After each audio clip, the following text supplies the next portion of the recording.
तर आता 5 रिपोर्टर 5 बातम्यांना सुरुवात करूयात। 5 बातम्या आहेत। कल्याणमधून पहिली बातमी आहे, कुणी कुणाला मारलं। काल आपल्याला माहिती आहे की एका रुग्णालयातल्या रिसेप्शनिस्टला एका परप्रांतीय तरुणानं मारहाण केली होती आणि या प्रकरणात आता एक नवा ट्विस्ट आल्याचं बोललं जात होतं, पण खरंच कुणी कुणाला मारलं या संदर्भात ही बातमी आहे आणि ती बातमी समजावून घेण्याचा आपण प्रयत्न करणार आहोत। याशिवाय दिल्लीतून एक महत्त्वाची बातमी, आता उपराष्ट्रपती कोण होणार। धनखड यांच्यानंतर आता उपराष्ट्रपतीपदी कुणाची वर्णी लागणार। महाराष्ट्रात पावसाचा सुद्धा अलर्ट आहे। कोणकोणत्या भागात हा पावसाचा अलर्ट आहे ही बातमी आपल्याला सविस्तर जाणून घ्यायची आहे। त्याचबरोबर 2 आरोपींची नांदेडमध्ये धिंड काढण्यात आलेली आहे। प्रकार नेमका काय हा आपल्याला समजून घ्यायचा आहे। आणि आंतरराष्ट्रीय स्तरावरून एक महत्त्वाची बातमी आहे ती म्हणजे आईसलँडमध्ये ज्वालामुखीचा स्फोट झालेला आहे। लाव्हारस बाहेर पडतोय। जवळपास 2021 पासून 12वी वेळ आहे की हा ज्वालामुखी पुन्हा एकदा प्रदीप्त झालेला आहे। बातमी आपण सविस्तर पाहणार आहोत। सुरुवातीला बातमी आहे कल्याणमधून। कल्याण तरुणीला मारहाण झाल्याच्या प्रकरणात आता संपूर्ण घटनाक्रम समोर आलाय। संपूर्ण सीसीटीव्ही एनडीटीव्हीच्या हाती लागलाय। आरोपी गोकुळ झा आणि त्याच्या कुटुंबाकडून 2दा मराठी रिसेप्शनिस्टला मारहाण करण्यात आली। पहिल्यांदा जेव्हा मारहाण झाली त्यानंतर तरुणीनं संतापातून आरोपी गोकुळ झा याच्या वहिनीच्या कानाखाली लगावली आणि यानंतर पुन्हा एकदा गोकुळ झा यानं तरुणीला मारहाण केलेली। अमजद खान आपले प्रतिनिधी आपल्यासोबत आहेत। अमजद, आता जो व्हिडिओ समोर आलेला आहे तो काही वेळापूर्वीचा आहे, म्हणजे आधी जो व्हिडिओ समोर आला होता तो व्हिडिओ आणि त्यानंतर आता हा व्हिडिओ पुन्हा एकदा समोर आलाय। या व्हिडिओमध्ये दिसतंय की ती मुलगी सुद्धा त्या गोकुळ झाच्या वहिनीला मारहाण करताना दिसते, पण त्याआधी गोकुळ झानं पण तिला लाथ मारली होती। नेमका हा घटनाक्रम सविस्तरपणे सांगशील? हॅलो, आपले प्रतिनिधी अमजद खान आपल्यासोबत आहे। अमजद, माझा आवाज येतोय? हॅलो, अमजद, याच्याकडे आपण पुन्हा एकदा संपर्कासाठी जाणार आहोत। दरम्यान पुढची बातमी आपण पाहूया। पुढची बातमी आहे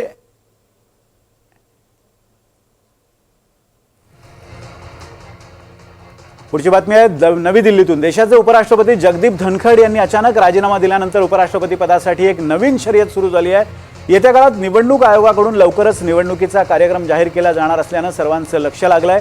उपराष्ट्रपती पदासाठी संभाव्य उमेदवार संरक्षण मंत्री राजनाथ सिंह, राजस्थानचे राज्यपाल हरिभाऊ बागडे तसंच हरिवंश सिंह यांच्या नावाची चर्चा सुरू झाली आहे। सध्याची राजकीय परिस्थिती पाहता या पदासाठी बिनविरोध निवड होण्याची शक्यता आहे। आता विरोधक नेमकी काय भूमिका घेतात ते पाहणं महत्त्वाचं असेल। आपले प्रतिनिधी राम राजेश शिंदे आपल्याला थेट नवी दिल्लीवरनं जोडले गेले आहेत।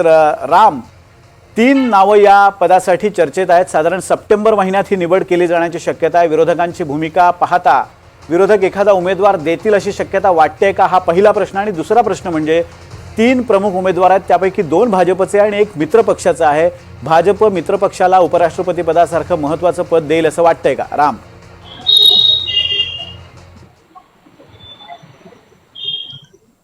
बिलकुल विनोद, खरं तर 3 नावं जी घेण्यात आलेली आहेत, तर आणखीन काही नावं आता चर्चेला येऊ लागलेली आहेत। त्यापैकी आणखीन एक नाव आहे ते म्हणजेच की मनोज सिन्हा यांचं नाव आहे की ज्यांनी काश्मीरमध्ये काम केलेलं आहे। दुसरं आणखीन एक नाव आहे ते म्हणजे की JP नड्डा यांचं नाव आहे, कारण ते ज्येष्ठ आहेत। आणि तिसरं आश्चर्यकारक आणखीन एक नाव येते की महिला दिलं जाणार आहे, महिलासाठी हे पद दिलं जाणार आहे म्हणून असं कळतंय। त्यामध्ये निर्मला सीतारामन असू शकतात किंवा वसुंधरा राजे, या दोघींपैकी एखादं नाव असू शकतं। आणि त्याचबरोबर आताच आपण म्हटल्याप्रमाणे राजनाथ सिंग हे सुद्धा नाव असू शकतं। खरं तर पंतप्रधान नरेंद्र मोदी हे विदेश दौऱ्यावर आहेत आणि ते आल्यानंतर ही प्रक्रिया सुरू होणार आहे। साधारणतः सप्टेंबर महिन्यामध्ये ही प्रक्रिया असणार आहे, परंतु क्रायटेरिया काय असणार आहे हे सुद्धा तपासलं जाणार आहे, ज्याला कायद्याची माहिती असणार आहे आणि वेगवेगळ्या लँग्वेजवर कमांड असेल, विशेष करून इंग्रजी आणि हिंदी या लँग्वेजवर कमांड असणार आहे। कारण हे सर्वोच्च सभागृह आहे आणि संपूर्ण जे महत्वाचे वेगवेगळ्या क्षेत्रातील लोक या सभागृहामध्ये सदस्य यामध्ये आहेत आणि त्यामुळं भाषेवर कमांड असणं हे गरजेचं आहे आणि त्याचबरोबर कामकाज माहीत असणं हे पण गरजेचं आहे। जगदीप धनखड यांना यापूर्वी वकिलीचा अनुभव होता, कायद्याचा अनुभव होता आणि म्हणून त्यांना उपराष्ट्रपती पद देण्यात आलं होतं, सभापती पद देण्यात आलं होतं। आणि तसंच आता सुद्धा शोध जो आहे तो सुरू झालेला आहे आणि अतिशय महत्वाचं आहे राज्यसभेचं हे सभापती पद आणि त्यामुळं विश्वासातला आणि कायद्याची जाण असलेल्या व्यक्तीलाच या पदी नेमावं असा एक विचार जो आहे तो पुढे आलेला आहे। त्यामुळे त्यामध्ये निर्मला सीतारामन असू शकतात, JP नड्डा पण असू शकतात, राजनाथ सिंग पण असू शकतात, हरिभाऊ बागडे पण असू शकतात। परंतु हरिभाऊ बागडे यांना गेल्याच वर्षी म्हणजे की बरोबर जुलै महिन्यामध्येच राज्यपाल म्हणून नियुक्त नियुक्ती करण्यात आली होती राजस्थानची, त्यामुळे त्यांना इतक्या लवकर तिथून हटवून किंवा तिथून काढून नवीन पदावर आणलं जाईल का हे सुद्धा पाहणं गरजेचं आहे. त्यामुळे या 4-5 नावाभोवती हा संपूर्ण गोळ आहे. परंतु निश्चिती कधी केली जाणार आहे तर पंतप्रधान नरेंद्र मोदी हे पुन्हा विदेश दौऱ्यावरून भारतामध्ये आल्यानंतर त्या संदर्भामध्ये निश्चिती केली जाईल आणि नावाची पुन्हा एकदा उजळणी केली जाणार आहे.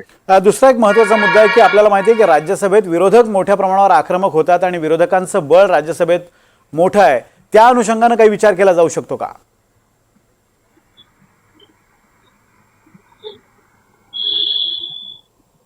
बिलकुल, विरोधकांना सुद्धा हाताळणारा असा चेहरा समोर देणं गरजेचं आहे. कारण जगदीप धनखड यांचा अनुभव सरकारला तेवढासा काही चांगला आलेला नाहीये आणि त्यामुळं जरी त्यांच्या विरोधामध्ये अविश्वास ठराव आणला असेल यापूर्वी सुद्धा, कारण उपराष्ट्रपती हे पहिले आहेत की ज्यांच्या विरोधामध्ये अविश्वास ठराव आणला गेला होता, परंतु तरी सुद्धा चेहरा असा दिला जाईल की कारण नंबर पूर्ण जे आहे ते राज्यसभेमध्ये जरी कमी जास्त झालं तरी सुद्धा सरकारवर त्याचा परिणाम होऊ शकतो आणि म्हणूनच तिथे असा उमेदवार दिला जाणार आहे, अशा व्यक्तीची निवड केली जाणार आहे की जो विरोधी पक्षांना सुद्धा योग्य प्रकारे हँडल करू शकेल आणि म्हणूनच त्याची नियुक्ती जी आहे ती पंतप्रधान नरेंद्र मोदी पुन्हा विदेश दौऱ्यावरून भारतामध्ये आल्यानंतर होईल. अगदी धन्यवाद राम, दिलेल्या अपडेट्सबद्दल. तुम्ही आमच्यासोबत असेच राहा. पुढची बातमी राज्यातून अतिशय महत्त्वाची बातमी आहे, ते म्हणजे पुढील 24 तासात मुसळधार पावसाचा इशारा देण्यात आला आहे. बंगालच्या उपसागरात तयार होत असलेल्या कमी दाबाच्या पट्ट्यामुळे राज्यभरात पुढील 4 दिवस पावसाचा जोर वाढणार आहे. संपूर्ण कोकणासह पुणे, सातारा, कोल्हापूर घाटमाथ्यावर पावसाचा रेड अलर्ट देण्यात आला आहे.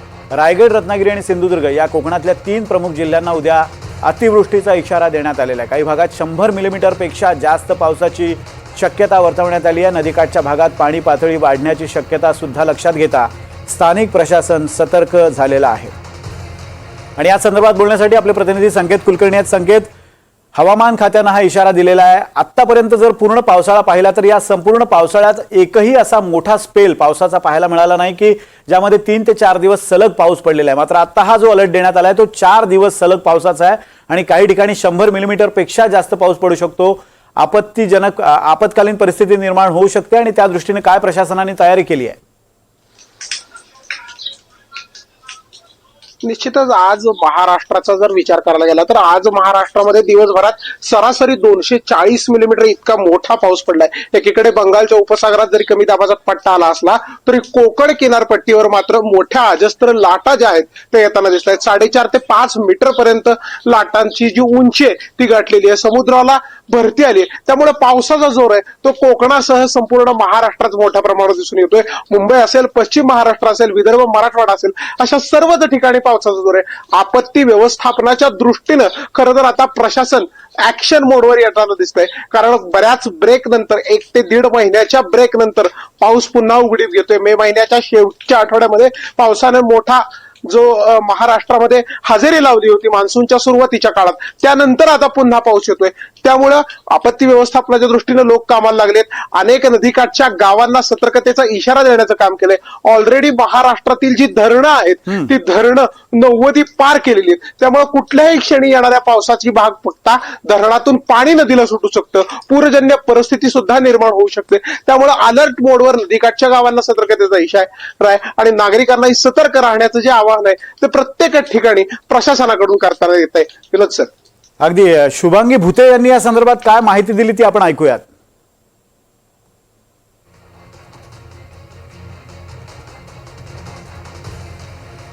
24 तासामध्ये बंगालच्या उपसागरामध्ये जे कमी दाबाचं क्षेत्र निर्माण होत आहे त्याचा प्रभाव आपल्याला मुख्यतः कोकण रिजनवर दिसेल. 24 तारखेसाठी ठाणे, मुंबई आणि पालघरसाठी ऑरेंज अलर्ट जारी केलेला आहे. रायगड, रत्नागिरी आणि सिंधुदुर्गसाठी रेड अलर्ट जारी केलेला आहे.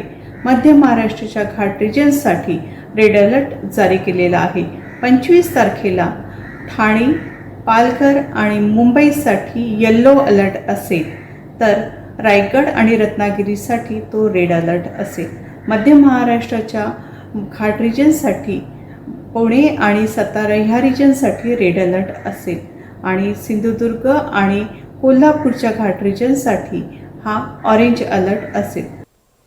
तर आपण पाहिलं की काय परिस्थिती पावसाची असू शकणार आहे. त्यामुळे जर गरज असेल तरच घराबाहेर पडा. पुढची बातमी नांदेडमधून आहे. नांदेडमध्ये दहशत माजवत गुन्हे करणाऱ्या 2 आरोपींना आज पोलिसांनी चांगलीच अद्दल घडवली आहे. मोहम्मद आमिर आणि मोईन खान हे दोन गुंड ग्रामीण पोलीस स्थानकाच्या हद्दीत सतत दहशत माजवत होते. दोघांवर अनेक गंभीर गुन्हे सुद्धा असल्याचे आरोप आहेत. याच दोघांना पोलिसांनी बिड्या ठोकत आज त्यांची गावातून धिंड काढली आहे. लोकांमध्ये सुरक्षिततेची भावना निर्माण व्हावी आणि गुंडांबाबतची दहशत कमी व्हावी यासाठी पोलिसांनी हा मार्ग पत्करला आहे. पोलिसांच्या या कृतीचं नांदेडमध्ये जोरदार समर्थन केलं जात आहे. आपले प्रतिनिधी योगेश लाटकर या संदर्भात आपल्याला माहिती देत आहेत. योगेश, हे दोन गुंड आहेत. अनेक गुन्ह्यांमध्ये या दोन गुंडांचा समावेश असल्याचं बोललं जात आहे. काय नेमकं प्रकरण आहे आणि कशा पद्धतीने पोलिसांनी आता कारवाईला सुरुवात केली आहे? नांदेडमध्ये हे छोटे मोठे दादा मंडळी जे आहे त्यांचं प्रस्थ मागच्या काही काळापासून वाढलेलं आहे आणि त्यामध्येच 19 जुलै रोजी अत्यंत किरकोळ कारणावरनं नांदेड ग्रामीण पोलीस स्थानकाच्या हद्दीमध्ये या दोन गुंडांनी एका तरुणाचा खून केला होता. पोलिसांनी याचा तपास केला आणि तपासांती हे दोन आरोपी असल्याचं पोलिसांच्या लक्षात आलं आणि त्यांनी या दोघांना अटक केली. अटक केल्यानंतर त्या भागातून यांच्या विरोधात तक्रार द्यायला देखील कोणी पुढे येत नाही अशी माहिती पोलिसांना मिळाली आणि लोक डिमोरलाइज झालेले होते. या गुंडांची दहशत जास्त होती आणि पोलिसांचा जो संपर्क होता तो कमी होता असं काहीसं चित्र होतं. आणि त्यानंतर मग पोलिसांनी ही शक्कल लढवली की हे दोन आरोपी आहेत, यांची ज्या भागात दहशत आहे, ज्या भागात हे गुंडागर्दी करतात त्याच भागामध्ये पोलिसांनी यांना बेड्या घालून यांना पायी पायी फिरवलं. याला आपण शुद्ध भाषेमध्ये धिंड काढली असं म्हणतो. तर यांची त्याच भागातनं पोलिसांनी धिंड काढली. या धिंड काढण्यामागचा उद्देश हाच होता की लोकांमध्ये या आरोपीबद्दलची दहशत होती ती कमी व्हावी आणि पोलिसांबद्दलचा विश्वास जो आहे तो वाढावा. आणि जर भविष्यात हे जामिनावर हे आरोपी सुटून बाहेर आले तर त्यावेळी लोकांनी पोलिसांकडे थेट संपर्क साधावा आणि शहरामध्ये अशा पद्धतीचे ज्या भागामध्ये हे झोपडपट्टी गुंड जे आहेत ते ज्या पद्धतीनं दादागिरी करतात तो एक मेसेज देण्याचा हा पोलिसांचा प्रयत्न होता की आपण आता जर नांदेडमध्ये दादागिरी कराल तर आपली अवस्था ही अशा पद्धतीनं केली जाईल, आपल्याची धिंड काढली जाईल आणि आपल्याला या माध्यमातून लोकांपुढं एक्सपोज केलं जाईल. आजवर पोलीस जे असतात ते आरोपींना त्यांच्या चेहऱ्यावरती मास्क लावून किंवा काळा एक फडका बांधून त्यांना नेत असतात. मीडियापासून त्यांना लपवण्याचा प्रयत्न केला जातो. परंतु नांदेड पोलिसांनी आता ही पद्धत मोडीत काढल्याचं दिसतंय आणि जे आरोपी आहेत, ज्यांच्यावरती आरोप आहेत, गंभीर गुन्ह्यातले जे आरोपी आहेत त्यांची अशा पद्धतीनं धिंड काढण्याचा हा एक नवा नांदेड पॅटर्न सुरू झाला आहे. अगदी नवा नांदेड पॅटर्न या निमित्तानं सुरू झाला आहे. धन्यवाद योगेश दिलेल्या अपडेट्स बद्दल. तुम्ही आमच्यासोबत असेच राहा. पुढची बातमी आंतरराष्ट्रीय स्तरावरून गेल्या काही दिवसांपासून अतिशय चर्चेत असलेली ही बातमी. आईसलँड पुन्हा एकदा ज्वालामुखीच्या स्फोटानं हादरलाय. आईसलँड हा देश आग आणि बर्फाची भूमी म्हणून ओळखला जातो आणि हाच देश ज्वालामुखीच्या स्फोटानं हादरलाय. बुधवारी सकाळी 3:54 दक्षिण पश्चिम आईसलँडमधील रेक्जेनेस या द्वीपावरून भूगर्भातून मॅग्मा वर उसळून आला आणि जमिनीचा वरचा थर फाडत हा लाव्हा अक्षरशः बाहेर पडला. हे दृश्य पहाटेच्या अंधारात केशरी आणि पिवळ्या लाव्हाच्या प्रवाहानं उजळून निघालं होतं. विशेष म्हणजे 2021 नंतर आईसलँडमधील हा 12वा ज्वालामुखीचा स्फोट आहे. या निसर्गाच्या रौद्र रूपामुळे आईसलँड एक ज्वालामुखीचं पर्यटनाचं केंद्र बनू पाहतंय. या ज्वालामुखीच्या स्फोटाचा विमान सेवेवर मात्र कोणताही परिणाम झालेला नाही, तर प्रशासनाकडून नागरिकांसाठी आवश्यक सूचना जारी करण्यात आलेल्या आहेत. आणि याच संदर्भात माहिती घेण्यासाठी आपल्या प्रतिनिधी हेमाली मोहिते आपल्यासोबत आहेत. हेमाली, आईसलँडमध्ये हा जवळपास गेल्या 4 वर्षातला 12वा ज्वालामुखीचा उद्रेक आहे. आईसलँड ही आता एक बर्फाची भूमी ओळखली जात होती, ती आता ज्वालामुखीची भूमी सुद्धा ओळखली जाते. या स्पेसिफिक ज्वालामुखीबद्दल काय अपडेट्स? विनोद सर, विरोधाभास पहा. आईसलँड म्हणजे बर्फाळ प्रदेश जसं आपण शिकत आलेलो आहोत, पाहत आलेलो आहोत. मात्र याच बर्फाळ प्रदेशात कमी आकाराच्या देशामध्ये आणि जेमतेम लोकसंख्या पण 4 लाखांची लोकसंख्या असलेल्या देशामध्ये ज्वालामुखी आहेत सुमारे 144 आणि त्यातही 33 सक्रिय ज्वालामुखी आहेत आणि त्यातला हा एक ज्वालामुखी आहे जो आता सध्या त्याचा उद्रेक झालेला आहे. 16 जुलैपासून त्याच्या उद्रेकाला सुरुवात झालेली आहे. जसं तुम्ही आधी सांगितलं की 2021 पासून हा सुमारे 12वा ज्वालामुखीचा स्फोट आहे. तर तर 2023 पासून हा 9वा स्फोट आहे. 2023 मध्ये जो स्फोट झाला होता तो अधिक भीषण होता. दरम्यान हा जो ज्वालामुखीचा उद्रेक झालेला आहे, हा जो ज्वालामुखी आहे विशेषतः हा रेक्जोनिस द्वीपकल्पावर आहे दक्षिण पश्चिम भागामध्ये आणि सुन्नुकूर या क्रेटरमध्ये हा ज्वालामुखी आहे. ज्या शहरामध्ये हा ज्वालामुखीचा उद्रेक झालेला आहे तो आहे ग्रिंडाविक. याची लोकसंख्या ही सुमारे 4000 आहे आणि या शहराला सध्या रिकामं करण्यात आलेलं आहे. लोकांना खबरदारीच्या सूचना देण्यात आलेल्या आहेत. त्याचप्रमाणे इथे सध्या तरी विमान वाहतुकीवर कोणताही परिणाम झालेला नाही आहे. पर्यटकांना एका सीमित प्रदेशापर्यंत जाण्याची मुभा इथं देण्यात आलेली आहे. मात्र या ज्वालामुखीबद्दल बोलायचं झालं तर गेल्या 16 जुलैपासून गेले 7 दिवस हा ज्वालामुखी सतत बाहेर पडतो आहे. या ज्वालामुखी अजूनही सक्रिय आहे आणि त्यामुळे प्रशासनाकडून एक खबरदारीचा उपाय म्हणून हे शहर ग्रिंडाविक शहर हे रिकामं करण्यात आलेलं आहे. ग्रिंडाविक शहर हे एक मासेमारीसाठी प्रसिद्ध असं शहर आहे आणि आईसलँडमधल्या जर बोलायचं झालं तर हे एक सर्वाधिक शहरांपैकी एक शहर आहे. मात्र त्याच शहराला या ज्वालामुखीचा हा फटका बसत आलेला आहे. मात्र सध्या तरी या शहराच्या कोणत्याही मालमत्तेचं सध्या तरी या ज्वालामुखीमुळे नुकसान झालेलं आहे अशी कोणतीही बातमी दिलेली नाहीये. मात्र आईसलँडिक मेट्रोलॉजिकल ऑफिस अर्थात आईसलँडच्या हवामान विभागानं मात्र सतर्कतेचा इशारा इथं दिलेला आहे. अगदी सतर्कतेचा इशारा दिलेला आहे आणि योग्य ती काळजी स्थानिक प्रशासनानं घेतली आहे. धन्यवाद हेमाली दिलेल्या अपडेट्सबद्दल. आमच्यासोबत अशीच राहशील. पुन्हा एकदा आपण कल्याणमधनं बातमी पाहणार आहोत. अमजद आपल्या सोबत आता जोडले गेलेले आहेत. कल्याण तरुणीला झालेल्या मारहाणीचा संपूर्ण घटनाक्रम आता समोर आलाय. संपूर्ण सीसीटीव्ही एनडीटीव्ही मराठीच्या हाती लागलाय. आरोपी गोकुळ झा आणि त्याच्या कुटुंबाकडून या मराठी तरुणीला रिसेप्शनिस्टला 2 वेळा मारहाण झाल्याची बाब या नव्या व्हिडिओतून समोर आलेली आहे. पहिल्यांदा जेव्हा मारहाण झाली तेव्हा या तरुणीनं संतापातून आरोपी गोकुळ झा याच्या वहिनीच्या कानाखाली मारली आणि त्यानंतर पुन्हा एकदा गोकुळ झा यानं या तरुणीला मारहाण केलेली आहे. 2 वेळा ही मारहाण झालेली आहे. त्यामुळे घटनाक्रम पहा कसा होता. संध्याकाळी 6:38 तरुणी आणि आरोपीची बाचाबाची झाली. त्यानंतर या बाचाबाचीनंतर आरोपीने या तरुणीच्या दिशेनं धाव घेतली, तिला मारण्याचा प्रयत्न केला. त्यावेळेला वाजले होते 6:39. पुन्हा एकदा त्याच्या नातेवाईकांनी त्याला बाहेर घेऊन गेले आणि तरुणी संतप्त झाली होती आणि तिनं या गोकुळ झाच्या वहिनीच्या कानाखाली वाजवली. 6:39 14 सेकंदांनी या आरोपीनं तरुणीला लाथ मारली. ही दृश्यांमध्ये आपण पाहतोय आणि त्यानंतर ही तरुणी पहा ती आली आणि तिनं या महिलेच्या कानशिलात लगावली. ही महिला गोकुळ झाची वहिनी आहे. संतप्त झालेल्या आपल्याला लाथ मारल्याच्या रागामुळे संतप्त झालेल्या तरुणीनं या रागापोटी या महिलेला कानाखाली वाजवले आणि पुन्हा एकदा गोकुळ झा आला 6:39 आणि त्यानं या वेळेला जबर मारहाण या रिसेप्शनिस्टला केली. त्यामुळे हा नवीन व्हिडिओ समोर आलाय आणि त्यानिमित्तानं सगळा घटनाक्रम समोर आलाय. पुन्हा एकदा आपण अमजदकडे जाऊयात. अमजद, हा नवा व्हिडिओ समोर आलेला आहे. सुरुवातीला असं वाटत होतं की या बातमीमध्ये ट्विस्ट आहे. या महिलेनं या रिसेप्शनिस्ट तरुणीनं मारहाण केल्यामुळे जे गोकुळ झानं त्याची रिॲक्शन दिली असं बोललं जात होतं. पण या घटनाक्रम हा सगळा पाहिला तर अगोदर त्यानं लाथ मारण्याचा प्रयत्न केला होता आणि त्यानंतर संतापलेल्या तरुणीनं पुढची रिॲक्शन दिली होती. अमजद, बोललं जात होतं तसं नाहीये, कारण की संपूर्ण सीसीटीव्ही एनडीटीव्हीच्या हाती लागला आहे आणि संपूर्ण घटनाक्रम सीसीटीव्ही कैद आहे.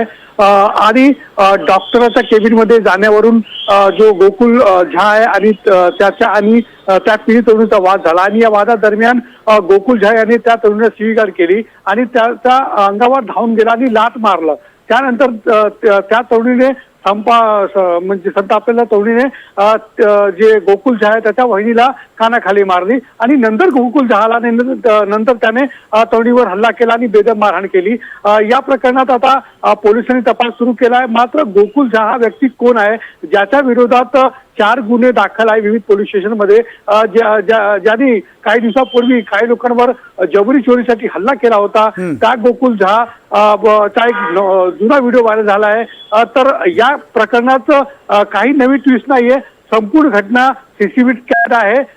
गोकुळ झा एकदा नाही तर 2दा त्यांनी या तरुणीवर हल्ला केला आहे आणि जे संतापलेली तरुणी होती तिने कानशिला लावली होती. त्या प्रकरणात आता पोलीस काय करता हे बघावं लागेल. मात्र त्या तरुणीवर हॉस्पिटलमध्ये उपचार सुरू आहे. परंतु ज्या प्रकारे गोकुळ झा त्याची पार्श्वभूमी समोर आली आहे, त्याचे कृत्य समोर आले आहे, त्याच्यावर कठोर कारवाई करावी हीच मागणी आता कल्याणमध्ये जोर धरू लागली. अगदी गोकुळ झा सराईत गुंड आहे आणि त्याच्यावर कठोर कारवाईची मागणी आता कल्याणमध्ये जोर धरू लागलेली आहे. सगळ्या प्रकारानंतर आणि नवा व्हिडिओ समोर आल्यानंतर संपूर्ण घटनाक्रम समोर आलेला आहे. पाचही जणांचे धन्यवाद. आपण 5 महत्त्वाच्या बातम्या आपल्या प्रेक्षकांसाठी दिल्यात त्याबद्दल.